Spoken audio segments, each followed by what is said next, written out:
পতিতালয় আজকে ভেঙে দিব এবং শপথ করব প্রত্যেকটা রাজনৈতিক দলকে বলবো তোমরা দেখে নাও, এইটা হচ্ছে তোমাদের জন্য শিক্ষণীয় বিষয়। ছাত্র সমাজ কিন্তু বসে থাকে না। সন্ত্রাসীদের গডফাদার আমির হোসেন আমু জালগাড়িতে ও নৈরাজ্য কায়েম করে বিভিন্ন মানে সন্ত্রাসী কার্যক্রম করে সাধারণ জনতার জায়গা জমি, তারপরে সরকারি স্থাপনা কুক্ষিগত করে ও এ ধরনের কাজ করে যাচ্ছে।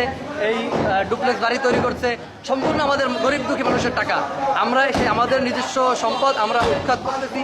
এখানে মনে করেন যে গরিব দুঃখীদের জন্য আমরা এই স্থাপনাগুলো দান করব এবং আমরা চাচ্ছি এই সন্ত্রাসী বীজ, এই ফ্যাসিস্ট কায়েম আর যেন বাংলাদেশে না হয়, সেজন্য আমরা সকল ছাত্র জনতা একত্রিত হয়েছি এদেরকে মোকাবেলা করার জন্য এবং এদের স্থিরতরের জন্য। বাংলাদেশ থেকে আওয়ামী লীগের আমরা স্লোগান তুলেছি একটাই, যে আওয়ামী লীগের ঠিকানা এই বাংলা হবে না। আমরা এই স্লোগানকে সামনে রেখে আমরা এই ধরনের কার্যক্রম করতেছি।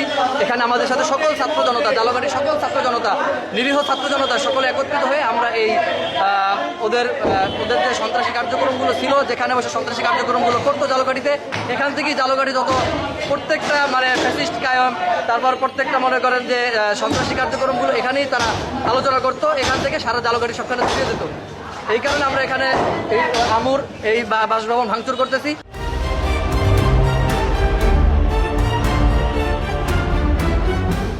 ধারাবাহিকতায় আমাদের পুরো বাংলাদেশে আমাদের জালগাড়িতে কোনো স্বৈরাচারের ফ্যাসিস্ট স্বৈরাচারের কোনো দুর্গ থাকতে পারবে না।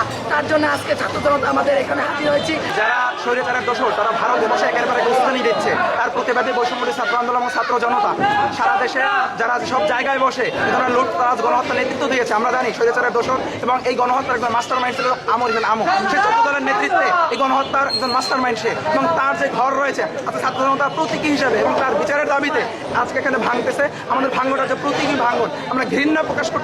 সরকারকে আহ্বান জানাবো অতি দ্রুত এই গণহত্যার বিচার করা হোক। তারা শহীদ হয়েছে তাদের পরিবারের পুনর্বাসন নিশ্চিত করা।